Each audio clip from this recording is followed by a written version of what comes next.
Welcome back to the Doctor Who ranking videos. This time we are ranking all 26 season finales of classic Doctor Who from 1963 to 1989. Now I have talked about all these stories before in previous ranking videos, so there may be a repeat of opinion here, but I'll do my best to make my opinions sound fresh and new. With all that said, here's every finale of classic Doctor Who ranked from worst to best. At the bottom of the barrel we have...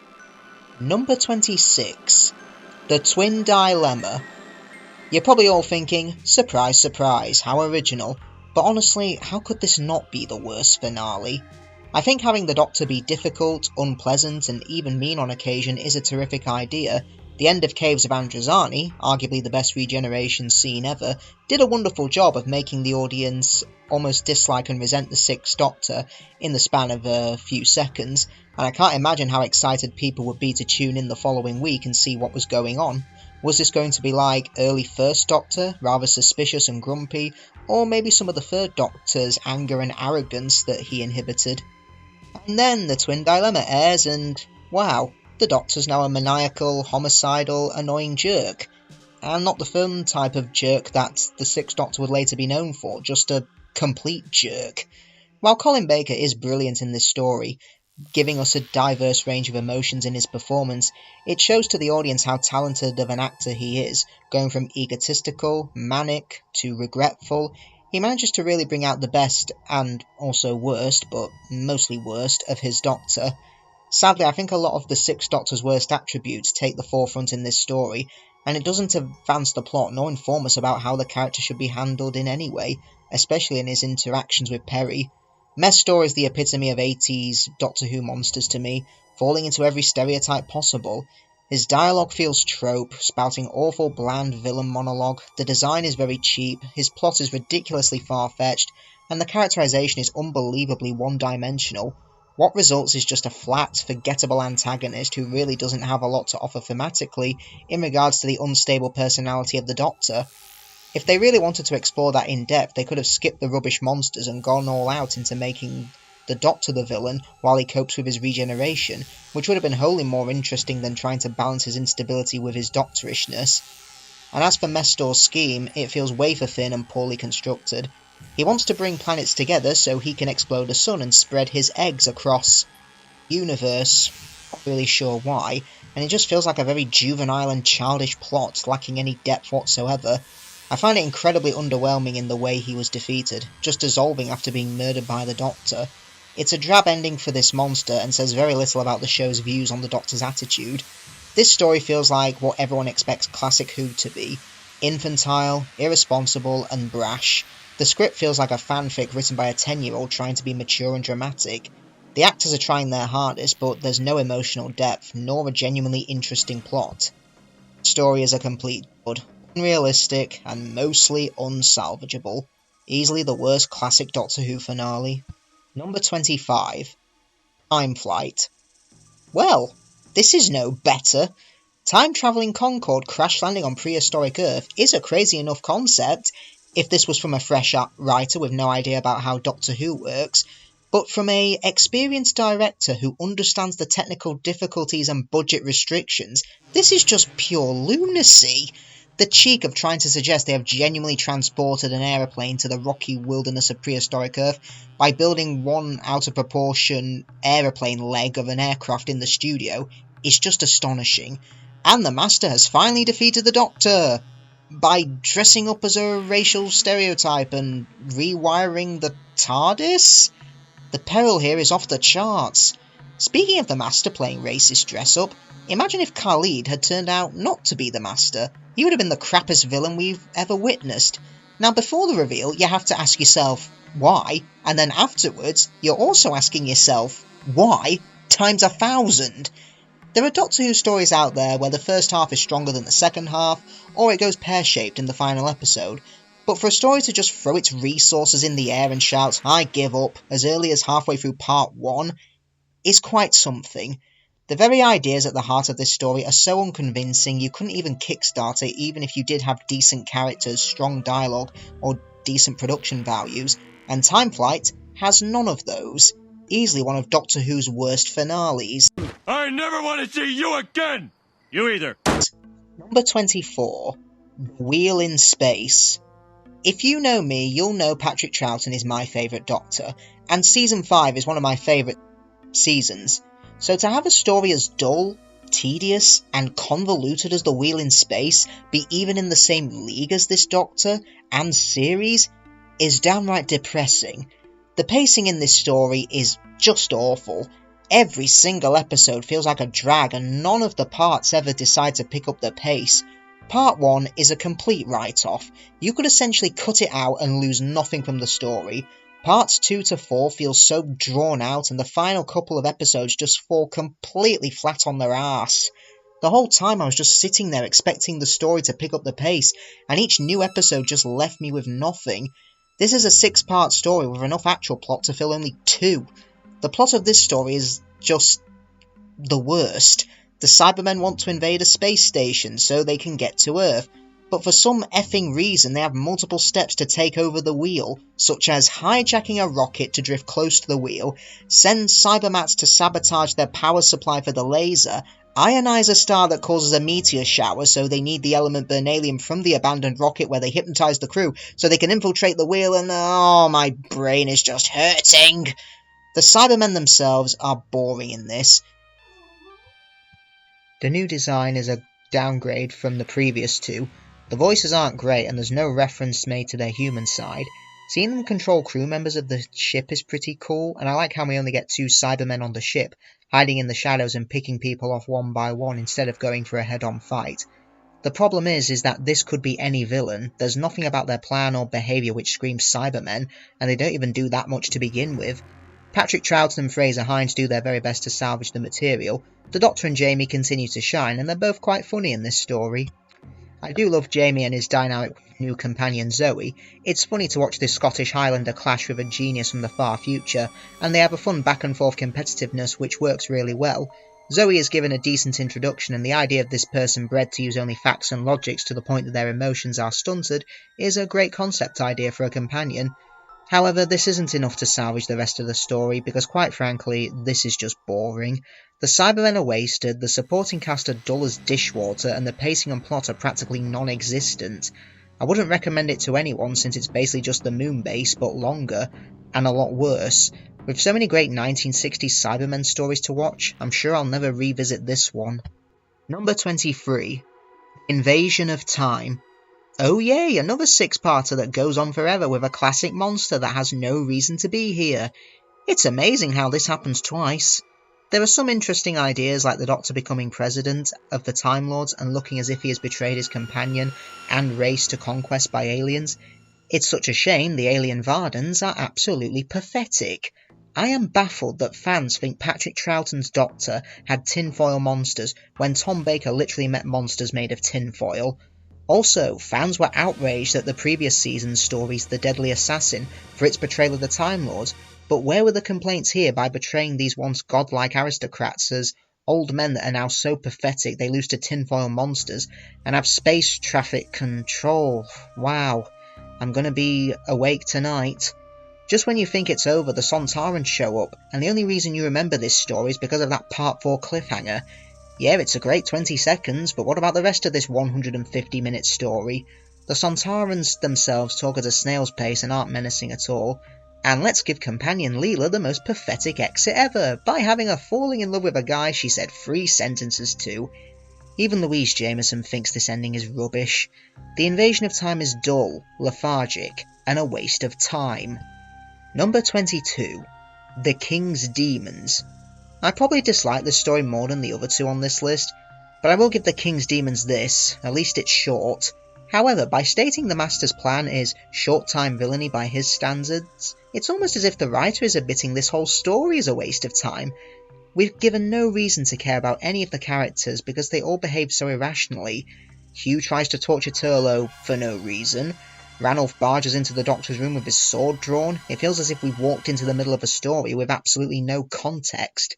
I adore the first Doctor historicals from the 60s for their scope, detail, atmosphere, and emotive storytelling, but this sorry tale reveals that all of those skills have been lost as the genre became unpopular, and all you're left with is a stagey pantomime that lacks even basic conviction. Setting is poor, the dialogue is enough to get stuck in your throat, the characters are vacuous and unbelievable, and the plot isn't worth wasting your time with.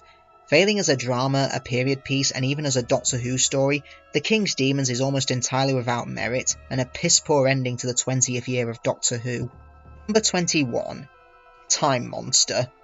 This should have everything going for it. The writers of The Demons, The Green Death and Planet of the Spiders, the director of Frontier in Space, the script editor Terrance Dicks at the height of his powers, John Pertwee and Katie Manning settled into their relationship, the Unit family plus the Master, and a script bursting with ideas that can encompass everything from TARDISes within TARDISes, and a trip to ancient Atlantis, and an attempt to craft an end-of-season spectacular combining science and mythology.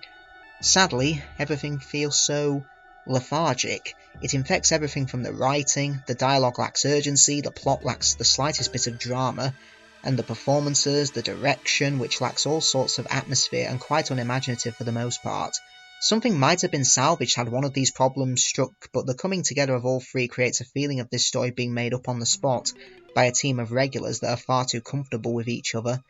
For a story that finishes a universe away from where it starts, the Time Monster feels unambitious and lackluster.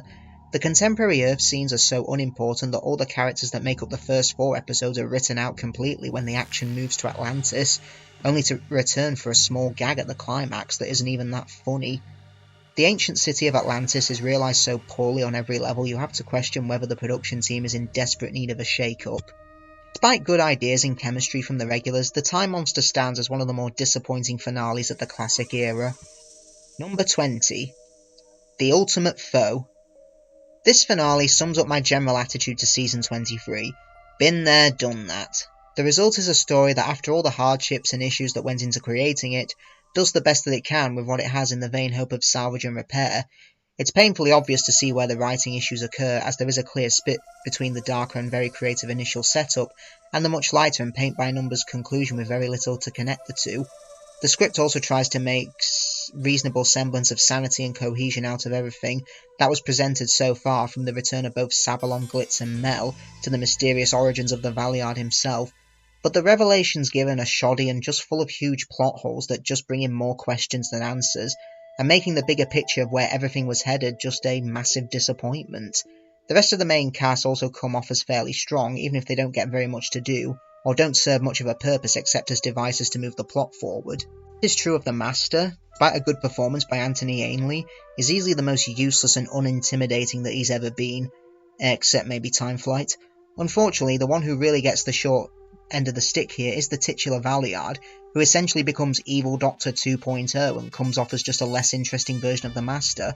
Michael Jaston is giving a great performance, and he has a strong presence, but the way he's written is bland and one-note, and what really damns the story is the lack of any real resolution. Does anything come of the trial itself? Not really. Does the Doctor get a chance to prove his case and refute all he's been accused of? Not really either, especially when you consider the answers that are actually given. It doesn't validate anything in regards to the existence of the character in the face of all the evils in the universe. It doesn't work to try and surpass the quality of the sum of its parts. Much of what happens feels like a cop-out in terms of motivation and energy, and in the end it makes the whole trial season feel pointless outside of a simple experiment to try and save the show from cancellation. As the shortened finale to a struggling season, The Ultimate Foe is a tragic mess hampered by its own ambitions and the circumstances of where it came from. As good as some of the individual pieces are, and thank goodness Colin Baker as the Doctor is at least entertaining, it brings the season to a pretty uninspired ending. You can't really fault it for what it turned out to be in the face of such negative pressure and internal conflict behind the scenes, but it's hard to deny that this mess of a story that wastes potential and a chance for salvation in a desperate cry for help would only bring an ending to one era and the beginning of another at the cost of an extremely underrated Doctor. Just disappointing, if I'm honest. Number 19. Dragonfire. Definitely the most average story on this list, as I find not much to say about Dragonfire, presenting an uncomfortable mix of elements that don't come together really comfortably. It has some absurd, almost farcical comedy alongside serious and tense moments. The direction from the cast seems to veer from children's TV presenters to primetime drama actors. Ace as a companion shows a lot of promise. The streetwise attitude, the Nitro 9, and much more are fully formed here, but it's a bit weird seeing it debut in an otherwise pretty aimless story. It's probably the least silly adventure of the year, and if that's what you worry about when revisiting it, but it also isn't the most serious in a way. It's your typical power-hungry madman and reptilian monster tale now set on a planet made entirely out of styrofoam. Now, okay, Iceworld doesn't look that bad, but what else comes to mind when Doctor Who's going to attempt icy world sets? Dragonfire for me just kind of exists, and that's all I can really say about it. Let's move on. Number 18, Revenge of the Cybermen. Reintroducing the Cybermen after 6 years can't have been an easy task, and unfortunately it didn't succeed. The whole thing does carry a bit of a half-hearted subpar vibe to it. It is interesting also that it does feel like a return to the older way of doing things, which isn't a bad thing per se, but is clearly at odds with Hinchcliffe's newer, more mature-driven vision of how he wanted to develop the series. Much of this is due to the fact that it was written by Gerry Davis, one of the co-creators of the Cybermen, but was heavily rewritten by script editor Robert Holmes. The plot itself has several elements that maybe didn't look too bad on paper. However, none of these plot strands are particularly used to best potential, and the plot thread of the attempted revolt on Voga is just really unclear. Sometimes a jigsaw story can be quite fun and engaging for the viewer to slowly try and piece together when done well, and trying to decipher what's going on, but in this instance things are mostly just so vague and confusing that it just falls flat, leaving the viewer with only a fun few and enjoyable moments to pick out from the mishmash of events as opposed to being an enjoyable story as a whole. However, the saving grace of Revenge of the Cybermen is the show's three leads themselves. Tom Baker, Elizabeth Sladen have really good on-screen repertoire with each other, both as a trio and as any combination of the lineup, which they do their best with here, although the shaky script doesn't offer them really much to play with. Tom Baker manages to find the occasional dose of fun as the Doctor, whilst Elizabeth Sladen displays just how far she's come in playing Sarah Jane this season, working superbly when paired both with Ian Marter or with Tom Baker. Bucky Hole location gives the planet Voga a suitable atmosphere, and the Cybermen themselves, whilst being too emotional, are given an appropriate updated design that gives them presence. Overall, Revenge of the Cybermen is okay, but it could have been a lot better. Number 17, The Armageddon Factor. I know this story gets a lot of flack, but I have a soft spot for this six-parter, with lots of good ideas despite its limited setting. There is a great deal of worth in this tale, from the design to the performances to the witty script and the direction. Yes, it's made on a shoestring budget, but it polishes up far better than other examples of Doctor Who when all the resources have been dried up. The idea of a computer causing an intergalactic war and being every soldier and planning every attack and defense is an inspired idea, and a prime example of keeping within budget but giving the story imagination as well. The pacing isn't that bad either, as it has the structure of 3 two-part stories rather than one 4-part story and a 2-part story that 6-parters make up, and it thankfully recovers for a marvellous conclusion. It's a well-plotted story, at least initially, and the script keeps bringing fantastic ideas to the surface and dramatically explores a very unusual war. Tom Baker is driving the show at this point, and he and Mary Tam are completely comfortable with each other by now, indulging in some very witty interplay. Despite some empty moments and pretty padded, I find the Armageddon Factor an extremely watchable story full of inventive touches, thoughtful direction, and a general feeling of everybody trying their hardest to make this end of season finale be as spectacular as possible. Number 16, War Machines. The contemporary alien invasion plot makes its debut here, and as usual, the Hartnell years tip their hat to a new genre with pretty confident style. With its polished direction, expensive location work, urban settings, the War Machines is an example of early Doctor Who being given scale. You can see instant potential in new companions Polly and Ben, as she's a resourceful middle-class working girl and he's a cheeky cockney who's handy with his fists. They both have a taste for adventure, and you can see the hope for the future as they waltz into the TARDIS at the end, though it's just a shame how it all comes at the cost of Dodo being forgotten about halfway through part 2. Nevertheless, with the conception of Wotan and the idea of a series of linked computers, you have one of the most confident Doctor Who stories predating the internet and jumping on the bandwagon of artificial intelligence. It's a cold opponent, so there isn't the entertainment that you would usually have with a swaggering villain at the top, but the fight against the War Machines is impressively staged that you've almost forgot this is a story with only a whimper of a climax. It may not be the most thematically deep story, but it has great entertainment value. Number 15, The Reign of Terror. A severely underrated Hartnell adventure, The Reign of Terror is a fantastic period of history to set a Doctor Who in because it comes ready packaged with so much incident, bloodshed and interest.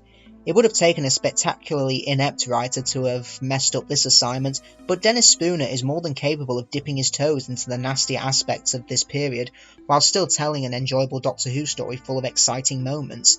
The horrors of this conflict are plain to see. Dargenson recounts the story of his family being dragged from their home by revolutionaries and executed, and is visibly anxious at sharing their fate. He and Rouvray are savaged by the mob, one shot and the other suffering the indignity of being shot down like an animal. Suddenly we're in a much darker tale of the kind we haven't witnessed before, where people are treated as so much like rubbish on the street. Suddenly our heroes are in real danger. For a moment it looks like Ian, Barbara and Susan are going to be lined up against a wall and shot, and the Doctor is almost burned alive when the revolutionaries torch the farmhouse. So much jeopardy, and so suddenly as well. Dennis Spooner knows how to drag you kicking and screaming into a story. The sight of Barbara and Susan being carted through the streets towards the guillotine is one that definitely sticks in the mind, and kudos to the set designers who managed to convince us that we have stepped back into revolutionary France during the Reign of Terror in the cramped and poorly resourced studios at Lime Grove. The sets for the prison where a lot of the action takes place is rightfully given the most detail, with filthy, rat-infested cells for Barbara and Susan to suffer in. I really like the street setting too, convincingly pulling off an exterior in the studio. The story does falter towards the end, as Napoleon's late arrival feels far too tacked on rather than an integral part of the plot. Whilst this surprise twist at the end of the tale does liven things up for a moment, I feel as though it could have taken centre stage in this retelling of the French Revolution. Like many a classic Doctor Who story, it could do with its fat being cut aside to shape into a more dynamic, substantial piece. Underneath all that, you'll come away thinking you've seen a very accomplished slice of period drama. Number 14. Time Meddler. I didn't expect to have all the Hartnell finales together, but here we are. Aside from the crisp and quotable dialogue, this thing that stands out the most in this story is the direction. Douglas Camfield has been handed one of his earliest Doctor Who assignments, and he gives the story a very stylish look. He uses clever tricks like adding inserts of the sea crashing and gulls circling in the air to some terrific sets and atmosphere sound effects to complete the illusion.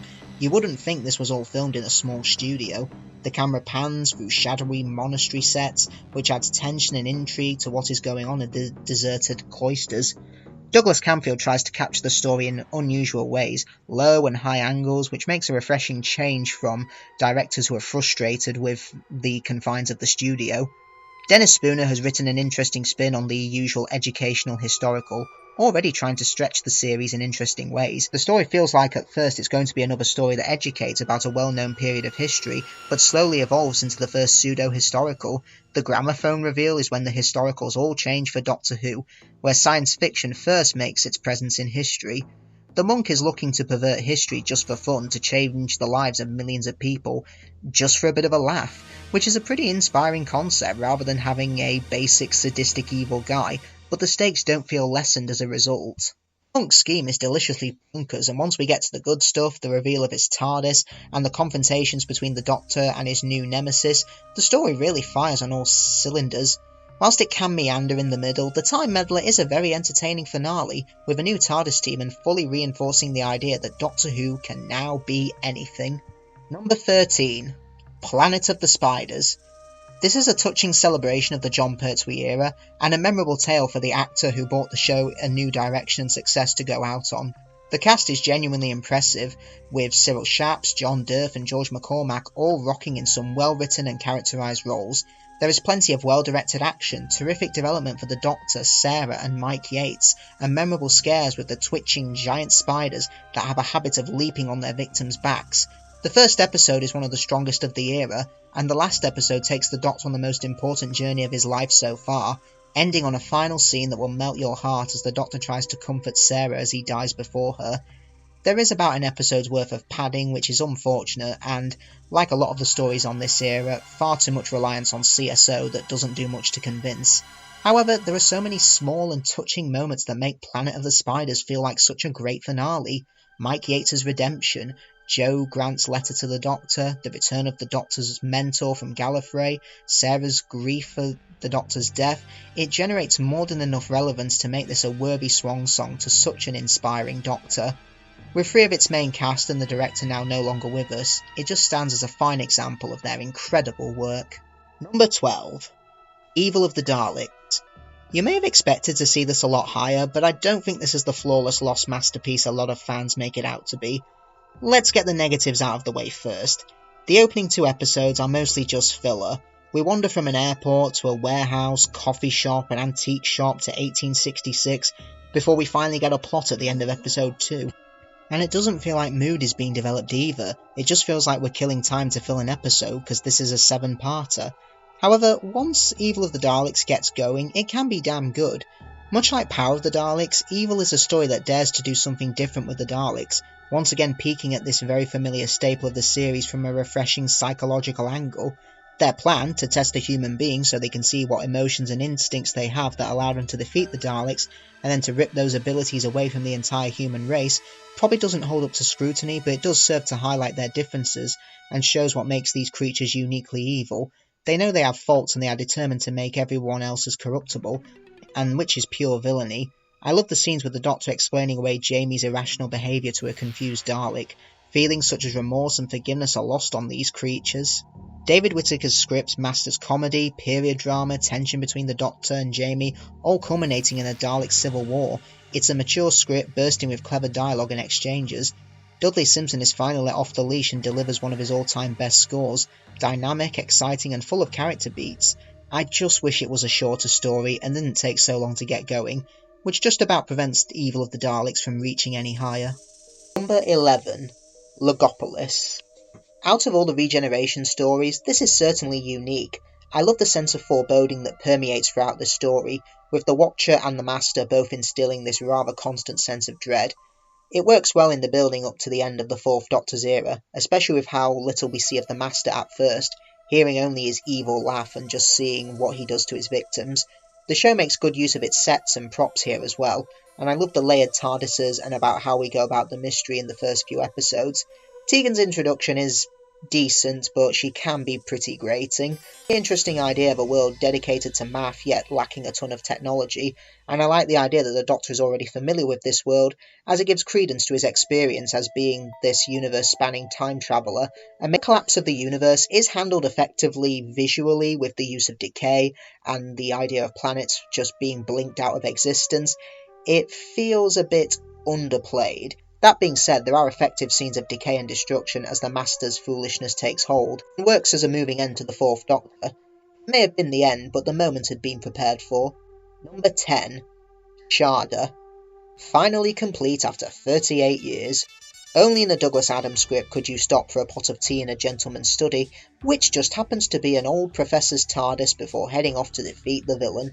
Sharda is a great story to end the much divisive Season 17 on. The location in and around Cambridge looks fantastic, and grounds the story like very few in the Graham Williams era does, allowing Douglas Adams to inject a great deal of domestic allure into his very imaginative story. In Tom Baker, Lalla Ward, Dennis Carey, Daniel Hill, and Victoria Burgoyne, you have an honest-to-goodness ensemble championing this story, each character appealing in their own right, and all the different pairings proving to be such a success. The story is a clever one with its clues expertly slipped in early, so Douglas Adams can build on them as the narrative progresses. We've already seen how devastating Gallifreyan artifacts can be in previous stories, which makes Adams' rather mundane choice of a book quite clever. Both wonderfully mundane and highly dangerous, knowledge is the most powerful weapon of them all, especially Gallifreyan knowledge, which is all the more fitting in an era that prided itself on myths, legends, and classic literature. Our heroes are now looking for the most important book in the universe. Sharda is a wonderful story that has found new life thanks to the animation of the unfilmed sequences, and while some may argue it isn't the lost masterpiece we all thought it was, it's certainly one of my treasures. Number 9. Green Death. This story closes Season 10 in superb style. It feels like the John Pertwee era has truly come of age. It is Jo's poignant swan song, and as such it is only appropriate for her to enjoy a larger than usual cut of the material, and her romance with Cliff is written and acted with the utmost of sincerity. By this point in their working career, it's clear that John Pertwee and Katie Manning were head over heels for each other, and Barry Letts and Robert Sloman used that intimacy to their advantage, and brew up some of the most heartwarming and moving moments of the era, as they drive a crowbar between the Doctor and Jo. The closing moments of The Green Death are achingly sad, and yet still optimistic for the future, a hard mix to pull off and the sort of relationship-driven material that the series usually strives to avoid. Elsewhere, there are many other treats to keep you entertained. The maggots provide a memorable monster and some wonderfully sickly moments. John Durf's boss computer scores a win for effortlessly cool idea. Jerome Willis spars magnificently with both John Pertwee and Nicholas Courtney. Captain Mike Yates gets some very interesting development that would be built upon in the next series, and all the sequences set in and around the domestic houses are warm and wonderful to watch. It's a story that slows the pace down and at times to make room for some fine character work, realistic details and a very worthwhile moral. Whilst there are dodgy effects here and there, but when stacked against the strengths of this story, it's a minor inconvenience. As worthy as the environmental message is, what I remembered this for mostly is the tear-jerking scenes of the Doctor losing Joe. John Pertwee and Katie Manning will break your heart before the show is over. As an endorsement of the approach that Barry Letts and Terrance Dicks took during this era, I can just think of no finer example than The Green Death. Warm, adventurous, frightening, and a colourful finale. Number 8. Survival. As we reach the end of classic Doctor Who, I'm glad it went out on such a high. Survival really encapsulates everything that Doctor Who was doing right in the late 1980s, and really shows the potential for stories that still exist with this leading pair of behind-the-scenes duo of John Nathan Turner producing and Andrew Cartmel script editing. At the same time, the story has some of the richest themings of the classic Doctor Who era. Survival keeps the snappy pace of a three-parter. This structure cuts out any scene that isn't important and gives a great focus to what this script is trying to convey, as well as keeping the action up. Anthony Ainley puts in one of his best performances, as he realises the Master has put himself into a bit of a trap, and is falling prey to the planet's primal instincts. He wears a new stripe of villainy while under the influence of the planet, and it's an even more brutal side than we've ever seen before. He's hell-bent on destroying the Doctor. The story leans heavily into the themes of survival of the fittest and the law of the jungle, and these themes reflect very well to Doctor Who's own struggle with staying afloat with new BBC management, and its fight to stay on the airwaves. These themes also act as a vessel for Ace, as this script really examines what makes her as strong as she is, and whether that's all fueled by primal desires for a free and barbaric hunt. Sophie Aldred is superb here, juggling between playing an Ace that wants to give in to these primal instincts, but live life her own way, and an Ace who's willing to be more in tune with her own emotions and want to keep travelling with the Doctor. The Doctor does a wonderful job of keeping Ace grounded and on the right path back to him. Sylvester McCoy's and Sophie Aldred's chemistry as a pair has never been better here. Survival is brilliant from start to finish, and a fitting way to end season 26, and 26 years worth of adventures for Doctor Who. Number 7. Demons. An alien being posing as the devil, pushing humanity's progress forward and ready to bring its experiment to a grand conclusion. Just take my money already.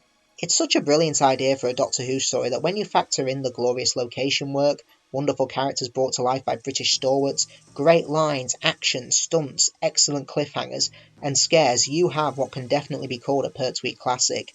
You could watch this story for its atmosphere alone. By any standards, this is a superior action-adventure tale with some real love injected into it. Director Christopher Barry has done a grand job of bringing the script to life, and milks it for every drop of tension and excitement, and the whole story moves at an incredible pace. All the regulars get a moment to shine, Captain Yates and Sergeant Benton get out of their uniforms and get a great fight scene each, and the story is headed by two charismatic performances from John Pertwee, with his arrogance turned up to 11, and Roger Delgado with the very essence of smooth villainy. With Terrance Dicks script editing and Barry Letts co-writing the backbone of this adventure, it's an intelligent story and it all leads to an impressive climax with a church going up in flames and a lovable closing scene of the dance around the maypole, which always leaves me feeling warm and fuzzy inside. Demons is 70s Doctor Who at its most confident, and it still looks impressive too. Turn off your critical faculties when it comes to the odd illogical moments and bask in the atmosphere of this magical finale. Number 6. War Games. 4 hours of Patrick Troughton magic? Oh yes, please. The ultimate Doctor Who epic and 10 episodes of pure magic.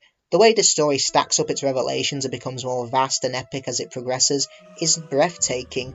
The war, the hypnotic glasses, the scanner, the second TARDIS, the mists, the Romans, the map of all the war zones, the control centre, one of the Doctor's own people, the Resistance, the Time Lords, the Trial, the Force Regeneration. It's such a beautifully crafted piece of work that is never short of surprises in keeping you entertained. Pleiophora are beautifully written and performed villains that encourage you to keep watching. starting very effectively with the Butcher General Smythe, and just getting better from then on. The Security Chief, the War Chief, the Warlord, and finally the Time Lords, with each one feeling more powerful and dangerous than the last one, until you're gasping for air with delight at how high the stakes have become. You've got a massive and engaging cast of characters brought to life by some great actors, and enough locations to fill a season all artistically shot by the director. Right at the centre of this masterpiece, there's Patrick Troughton, Fraser Hines and Wendy Padbury, a great team, and they are all appropriately given their finest material in their last show together.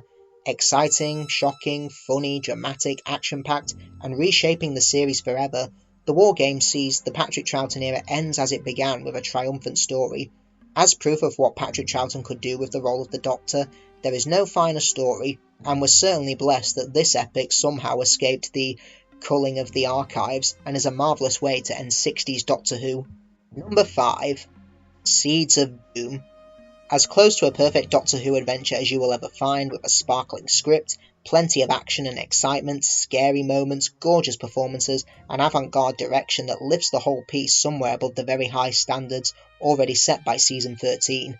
The Seeds of Doom thrilled me when I first watched it at Christmas 2010, and it still holds up all these years later. Every scene is just a gem. All the characters are beautifully defined and played, and the story moves at a frantic pace, but still leaves time to scare the crap out of you. Some of the horror is quite explicit, and on that count alone, this has to be one of the most effective adventures in body horror. Keeler's transformation and the revulsion of the Grinder is particularly gruesome. Tom Baker and Elizabeth Sladen are both at the top of their game, and they dazzle their way through all 6 episodes without a single misstep. Add to that a wealth of glorious location work, a chilling adversary in Harrison Chase, and several era-defining moments. The Doctor loses his temper with real fireworks here, and you have something for everybody, and it rightfully deserves its place in the top 5 finales. Number 4. Greatest Show in the Galaxy. Even 25 years into its run, this story proves how there is nothing quite like Doctor Who on TV. With a collection of oddball characters, fun menace and bursts of imagination, this story is one delicious treat after the other. The musical score is subversive, surreal, seductive, and perfectly suited to the material, and is just one of the best musical scores I've heard in a story. The Chief Clown is a brilliant villain. He's all the more sinister for being played so quietly, and only losing it when things spiral out of his control. Ian Reddington really does deserve credit for making his character so memorable. The way he strokes the mechanical clowns is particularly sinister. The first episode dazzles with its creativity, stylishness, and charm, and the last episode is a magical tour de force of stunning direction. The gods of Ragnarok look terrific as well, like genuine statues that have come to life rather than lightweight polystyrene. It really feels like Doctor Who is kicking into gear just as the series is about to end. Exploding crystal balls, walls tumbling, gods toppled, a big top exploding, and the Doctor just walking very calmly away from an almighty explosion. Can you think of a more climactic conclusion to a Doctor Who story and season? It's just wonderful from start to finish. Number 3. Inferno. Easily my favourite Jon Pertwee story, with so many movie studios cashing in on the multiverse hype nowadays. Doctor Who proves they did it first all the way back in 1970. I love how the setup of the main event is quick and simple, but very effective. An ambitious drilling project goes awry as mysterious green slime erupts from deep within the earth, and that's where all the troubles begin. The clever thing about Inferno is how it's structured, as it begins an Earth invasion style storyline before making a complete U-turn and focusing on parallel universes instead, and then effectively combining the two for the final stretch of episodes. Inferno is a character-centered piece in which the characters are used effectively, and tension is naturally introduced into the story through the character relationships, and the various motivations and goals the characters have. The Doctor's relationship with the rest of the regulars has evolved to the point where he can make fun of the Brigadier and receive a snarky remark in return, and it's all natural and funny.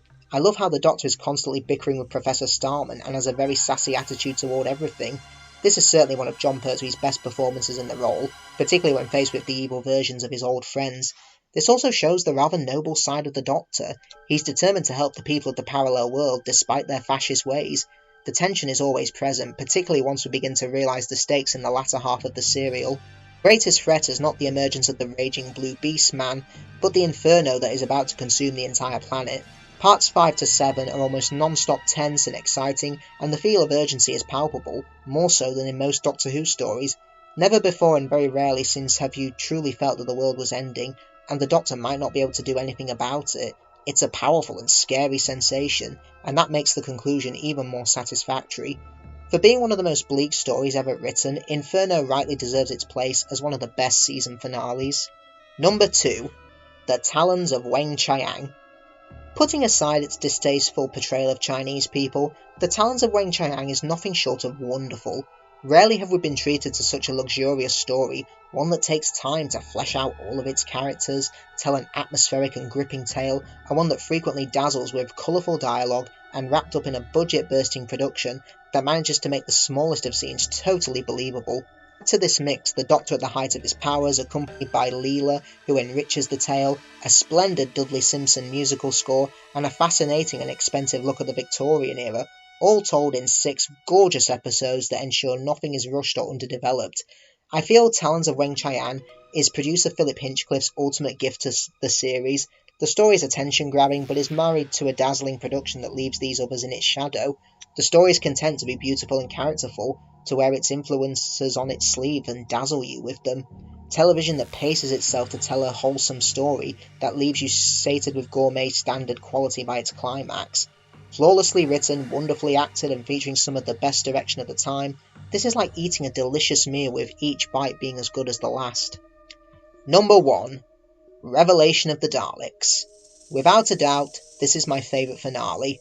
Writer Eric Sayward has created a perverse, squalid world with fascinating characters that inhabit it, a setting that stretches far beyond the confines of a studio, where the character pairings have so much more to say than the little they do when the coverage at Tranquil repose. Each double act feels expertly crafted and is impeccably cast, so much that it feels like a world that is populated by characters that could front a series beyond the trip Doctor Who makes to Necros. It's a perfect world for the 6th Doctor and Peri to visit, a Doctor-companion pairing that has always been a bit more larger than life, because for once they're the most subdued and normal characters in the show. Sayward writes with absolute abandon, refusing to conform with the rules of telling a Doctor Who story, and producing some of his finest work as a result. Director Graham Harper packs every scene with visual interest, assembles a first-rate guest cast that gets to grip with their characters, and ensures that the whole piece is constantly moving, imaginatively realised, and thick with atmosphere. A lot of credit has to go to set designers and the lighting as well. There's so much creativity in those areas than was the norm during the 1980s. Davros has rarely been written as such a nuanced character, revelling in the madness of his own schemes, and seen to be much more than just a one-note ranting villain. It's just so rare for everything to come together quite perfectly for Doctor Who at this time, and even rarer to push the envelope as much as this one. Revelation of the Daleks is a thrilling series finale that stands proudly as my favourite season finale ever since I first watched it. And that is all the classic Doctor Who finales ranked. Thank you so much for watching. Let me know in the comments what your favourite Doctor Who finales are, and I will see you next time for more videos. Goodbye.